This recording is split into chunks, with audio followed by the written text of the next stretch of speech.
João capítulo 10, verso 10. O tema da minha mensagem hoje, ela vai falar de estações. Aqueles lugares onde paramos, muitas vezes nas programações de onde vamos fazer, ou onde elas foram elaboradas. As estações de trem, onde dá a oportunidade de pessoas subirem ou descerem. Aquelas estações que estabelecemos durante uma viagem, onde nós vamos abastecer, onde é que nós vamos comer, onde é que nós vamos pernoitar. Deus colocou uma palavra no meu coração, e ela tem a ver com esse texto. Coloque, por favor, o texto, João 10, 10.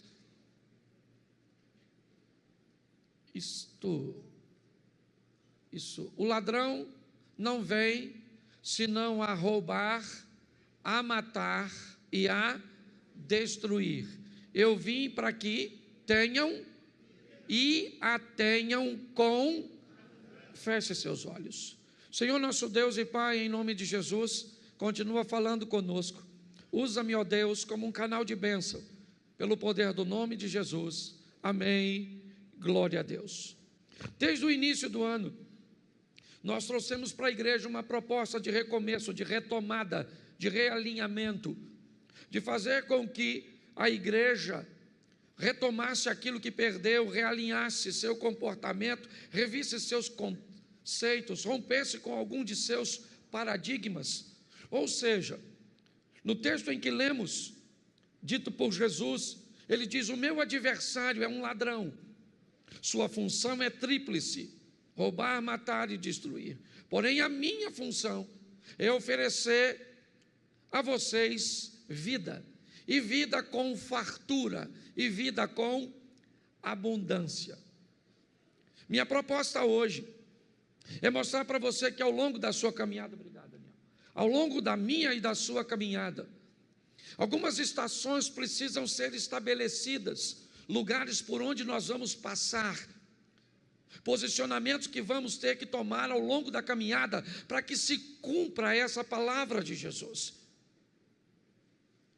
É muito importante entendermos que o relacionamento com Deus para esta vida é um relacionamento de parceria, onde aquilo que Deus fez por mim e aquilo que eu faço vai estabelecer tudo aquilo que vai se realizar mais à frente. Por isso eu peguei, antes de estabelecer um lugar de chegada, ou seja, de alcançarmos, de chegarmos, de concretizarmos, de realizarmos, nós precisamos identificar que algumas estações, ou seja, alguns posicionamentos precisam ser tomados. E eu rapidamente vou falar dos 5 que eu separei. O primeiro é direção, o segundo é força, o terceiro é resistência, o quarto é velocidade e o quinto é poder. Quando nós estabelecemos isso na nossa vida, inevitavelmente nós criamos um processo, cujo qual nós vamos delinear entre o meu ponto de início, o meu ponto de partida e onde eu quero chegar, onde eu pretendo chegar. Ao estabelecer a nossa direção, nós vamos começar a delinear nossa trajetória, nossas prioridades, nossas companhias. Quando nós estabelecemos a nossa direção, nós vamos entender que pessoas farão parte de nossa agenda, outras pessoas farão parte de nosso destino. Nós vamos parar de canalizar forças para momentos que são apenas transitórios e passageiros, para pessoas ou situações que não fazem parte do nosso destino, mas sim do nosso momento.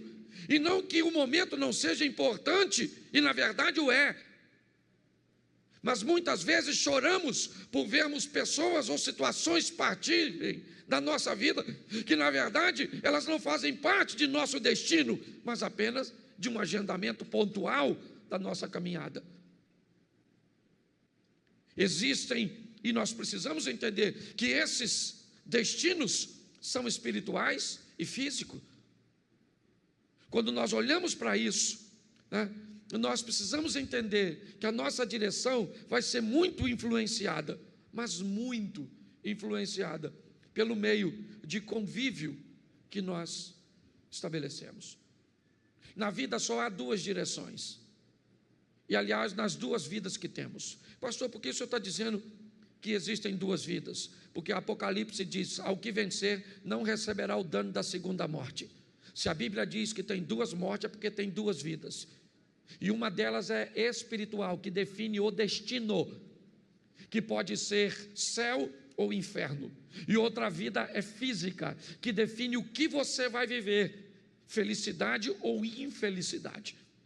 A proposta que Deus tem para mim e para você, que eu quero hoje transmitir para você, é que você define entre as duas possibilidades do mundo espiritual, céu ou inferno. Pastor, não tem uma terceira? Não tem. Ou é céu ou é inferno. Eu queria ser uma alma penada, não queria ir para lugar nenhum. Não rola.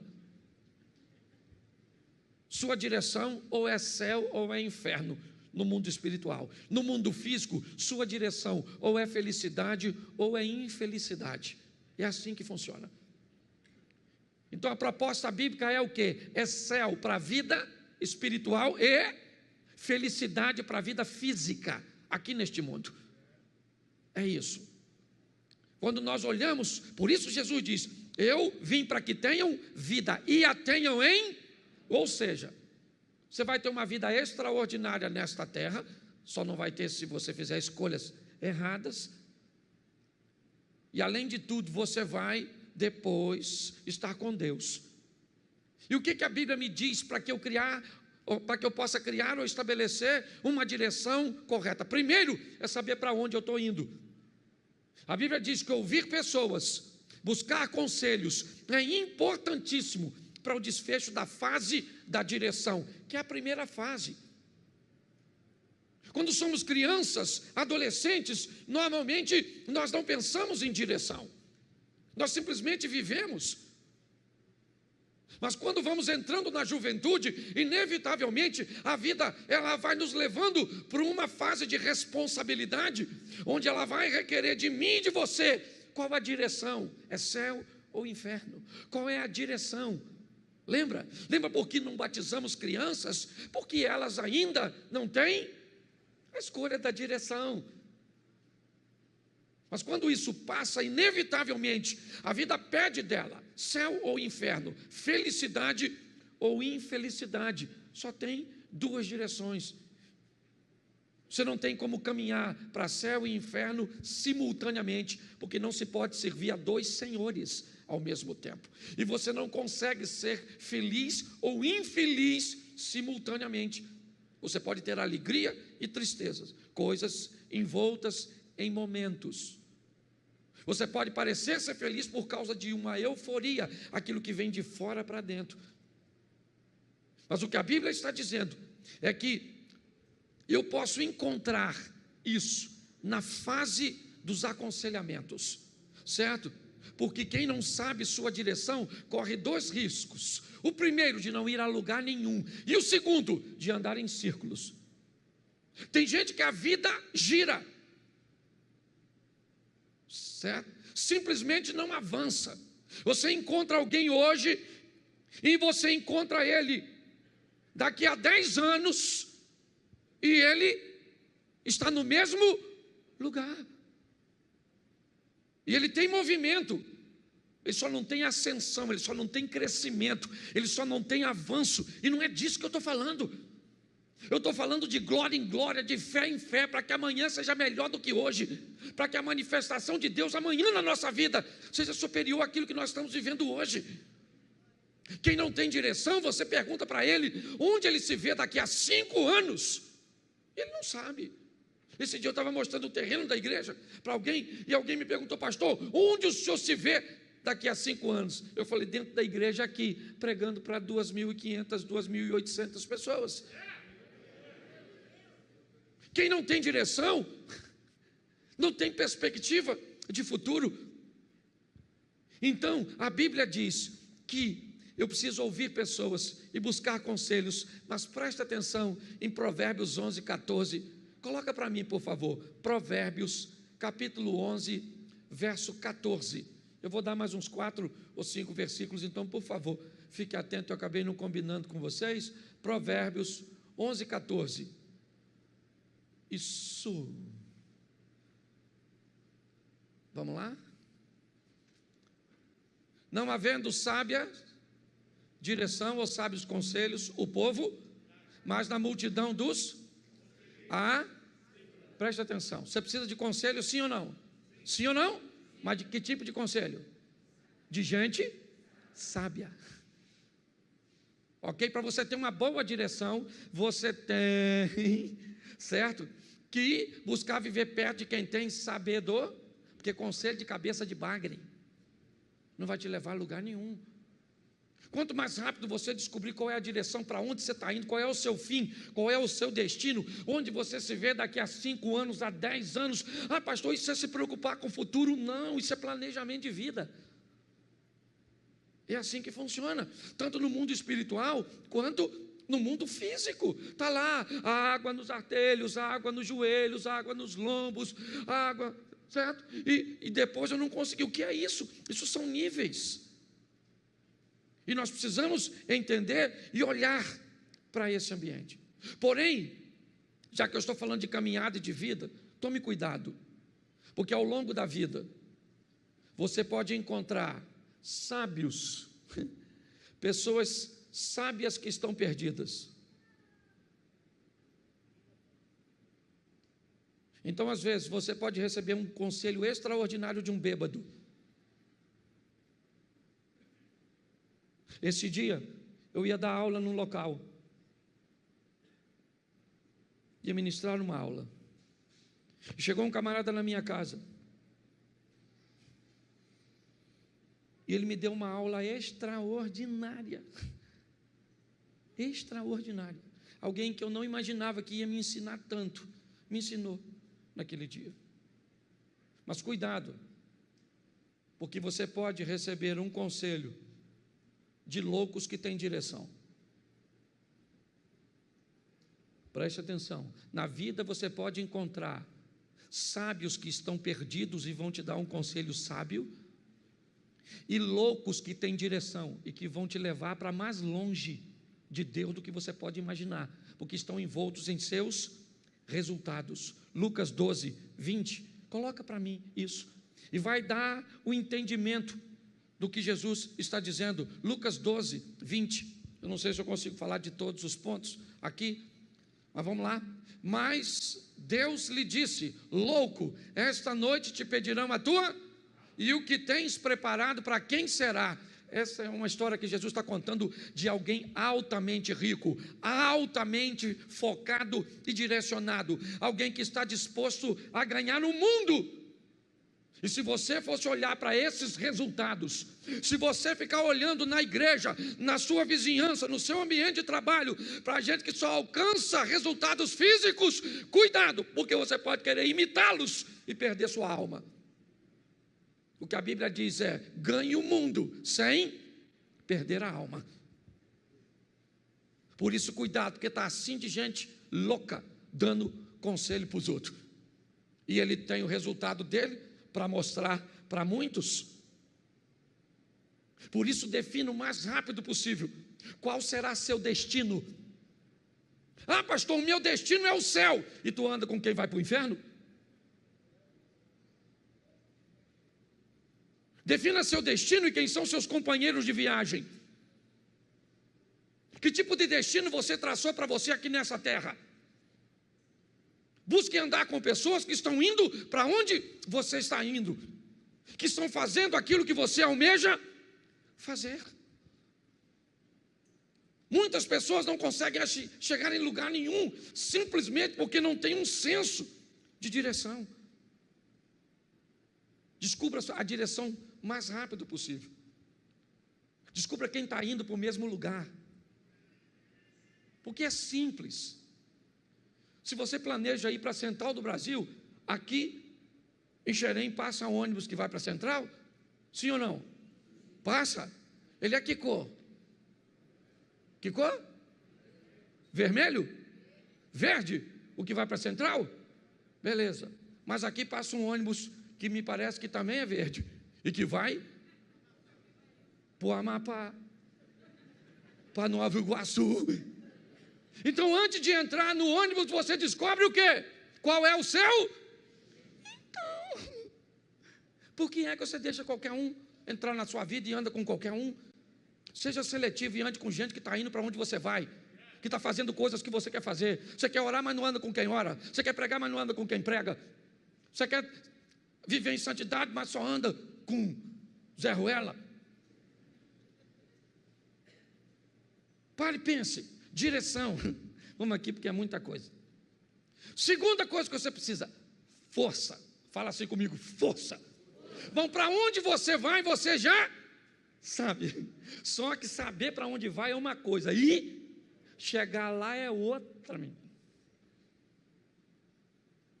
Então você vai precisar de força. E aqui eu coloquei: força é a ação que nós vamos usar para resolver os problemas que me impedem ou os problemas que me impulsionam para o meu destino. Todas as vezes que aparecer um problema, eu sei para onde eu quero ir, então tá bom, eu estou indo. E quando aparecer um problema, que tipo de problema ele é? Ele é um problema que eu preciso resolver porque ele está me impedindo, ou ele é um problema que eu preciso resolver porque ele vai me impulsionar, ele vai me arremessar para onde eu planejo ir. Eu preciso usar força.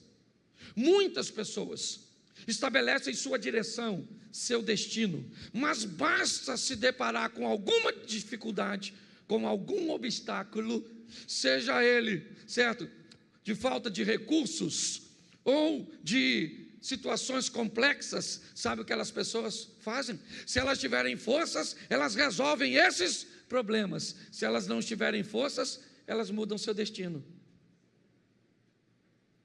Já que eu não consigo ser engenheiro, eu vou conseguir ser pedreiro.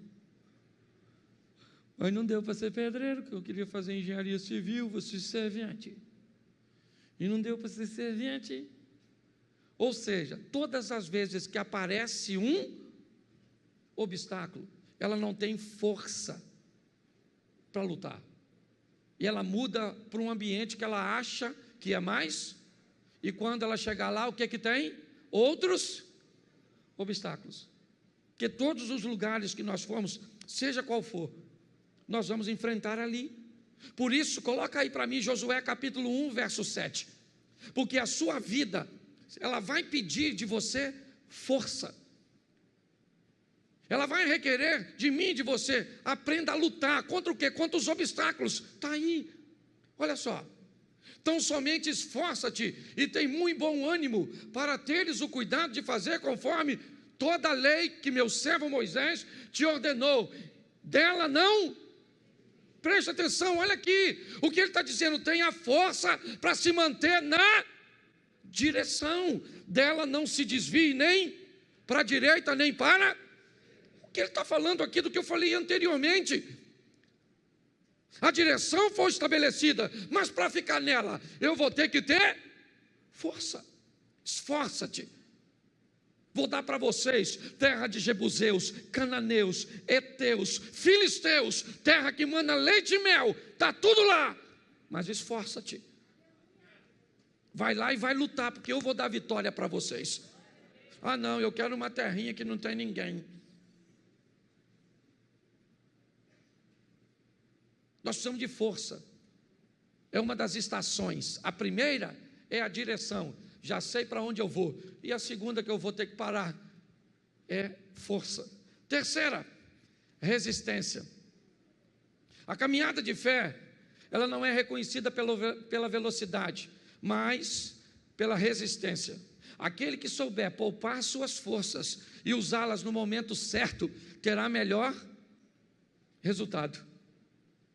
Você já viu gente que entra na igreja, se converteu, mas pensa numa pessoa, descobriu a direção, o céu, e acha que agora aceitou Jesus, super-homem, Mulher Maravilha, e começa a fazer tudo, e faz tudo, e participa de tudo, e de repente, cadê a pessoa?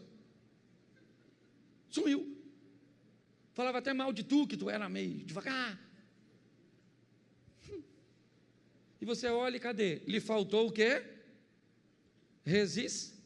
Usar a força certa para a coisa certa, gente. Pare de canalizar suas forças para lugar errado. Senão você vai esmorecer na caminhada. Fica na igreja olhando para quem não deve. Fica. Pastor, vou embora daqui. Descobri que ir para o céu é muito difícil. Vou lá para o concorrente. Ah, pastor, não dá não. Ah, não dá não. Você sabe quantas vezes, nos 7 anos que a igreja está fazendo, que eu já tive vontade.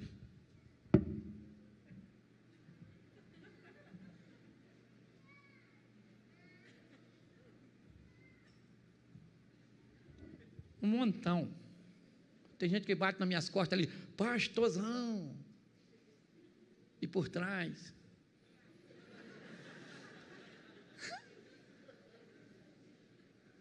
Assim, ó. E eu tenho que ser resistente. Teve gente que já me abordou ali, mas falou uns 20 palavrão comigo. Xingou eu, minha mãe, minha avó, minha tia, os parentes meus que não nasceu. Xingou eu de tudo. E se eu falo para ele, vai lamber sabão, metade da igreja desvia. Porque eu não posso falar. Então eu tenho que ser resistente. Falo para você mesmo, já tive vontade. E já falei com a minha mulher, filha, vamos embora. Nós podemos morar em qualquer lugar desse mundo hoje, louvado seja o eterno. Nossos filhos já estão criados aí, certo? Vamos embora, eu e você, no mundo afora. Balão mágico, uma coisa desse tipo. Mas aí eu paro para pensar, Cláudio, lembra quando minha cadela morreu? Lembra, Lolô morreu? Lolô morreu, veio a óbito, perdemos Lolô. E aí então, eu falei, nossa, sofri tanto por causa de Lolô, que eu falei, não quero mais, cachorra, chega, nunca mais. E o Espírito Santo falou ao meu coração, está machucadinho, não quer mais não, só por causa de uma decepção ruim, ou por uma situação ruim. Meu irmão, resistência, use a força certa. Você tem um pedaço de pau em casa, certo? E você tem um chinelo, se parece uma barata, você pega o quê? O quê? Mas o pedaço de pau é mais forte. Por que você bate o chinelo? Porque o problema é pequeno, então você resolve o chinelo, certo? Tem gente que não resolve, sai de casa. O que tem lá? Um monstro. Nossa, quem é? Uma barata. Sangue de Jesus tem poder. Mas se aparecer uma cobra na sua casa, você pega o chinelo? Você pega o quê? Porque você tem que usar as forças certas para resolver a coisa certa. Para de potencializar a coisa pequena. Senão você vai jogar a sua resistência no lixo. Tem que ser resistente. Efésios 6,13. Coloca aí. Já estou quase terminando. Pensei que já estava aqui. Efésios 6,13. Preste atenção. Glória a Deus, Efésios capítulo 6, verso 13. Portanto, agora não está valendo aquilo mesmo não, irmão. Portanto, tomai toda a armadura de Deus para que... Isso é uma mensagem fragmentada. Para que possais resistir no dia... Para que possais... Não. Volta lá no resistir, porque eu estou falando de resistência. Para que possais... Isso aí, meu filho, lembra? O que está acontecendo nesse capítulo de Efésios? Está falando da armadura de... Para você estar protegido, é capacete na cabeça, é couraça, é escudo, é sandália no pé. Para quê? Para que você seja resiste. Porque cada dia traz consigo o seu mal. Você quer chegar, querido, no final? Seja resiste. Porque está assim de gente falando pelo caminho. Sim ou não? É gente divorciando. Você já teve vontade de divorciar? Não fala não, você que é casado. Provavelmente você já teve vontade de matar seu cônjuge dormindo. Certo? Mas você foi resiste. Sim ou não? Isso, vamos lá, vamos adiantar aqui. Quarto, então primeiro vamos voltar lá no início. Você tem que ter direção, depois você tem que ter força, depois você tem que ter... E aí, se você chegar até aí, você define a velocidade. E eu confesso que eu fiquei desapontado quando me deparei com esse texto de Números 13, 25. Eu já tinha passado por esse texto dezenas de vezes, mas eu nunca tinha parado para ver sob essa perspectiva. Números 13, 25. Depois, voltaram ao fim de quantos dias? Quantos dias? Se esses caras voltam de espiar a terra depois de 40 dias, se eu quiser fazer qualquer tipo de conta, vai ficar, certo? Pequeno. Sim ou não? Sim ou não? Sim. Se ele levasse 20 dias para ir, mais 20 para voltar. Se levou 15 para ir, 15 para voltar, 10 para espiar. Se levou 40 para ir, 5 para espiar, 40 para voltar, seja qual for, a conta compromete algo muito sério, a velocidade. O que a Bíblia está dizendo é que o povo leva 40 anos para atravessar ou para chegar num lugar que os espias fizeram com... Nós temos um problema aqui, velocidade. Ok? Velocidade. Muitas pessoas se perdem porque ficam a vida toda lutando por um propósito. Cuidado com isso, porque quando Deus diz, vai lá e espia, eles estão 40 dias, 60 dias, que tivesse um ano distante de onde Deus preparou para eles, e eles levam 40. Deus tem coisas para mim e para você que pode ser alcançado muito mais rápido do que você imagina, mas depende do seu posicionamento mediante a isso, porque velocidade é extremamente importante, porque a vida é curta, única e rápida. Dê uma olhada para isso. Por último, aqui, porque está assim lá fora, ó. Quando sair você sai, mas sai mesmo, que é para o povo entrar, e eu tenho que correr aqui, porque esse culto é assim mesmo. Por último, poder. Poder, você precisa de poder, você precisa de direção, precisa, você precisa de força, precisa, você precisa de resistência, precisa para a sua caminhada de fé, você precisa de velocidade, precisa, alcança o objetivo e já lá estabelece outro, mas você vai precisar de poder, e aqui eu quero colocar esse poder totalmente nas mãos do Senhor. E quando Nicodemos olha para Jesus e vai conversar com ele, João capítulo 3, para nós adiantarmos, sabe o que Nicodemos diz? Ninguém pode fazer esses sinais que tu fazes, se Deus não for. O que Nicodemos está dizendo? O Senhor tem força, resistência, direção, não é disso que ele está dizendo, o Senhor tem poder. Quando olham para Saul, com os melhores músicos na sua corte, e um homem diz, conheço um filho de Jessé, o belemita, sabe tocar bem, bom de palavras, valente, de boa aparência e o melhor, Deus é o que Davi tinha que os outros músicos não tinham na casa de Saul. Poder, poder. O que José tinha na casa de Potifar do Egito? Poder. Potifar viu que o Senhor era com ele. O que Daniel tinha na Babilônia? Poder.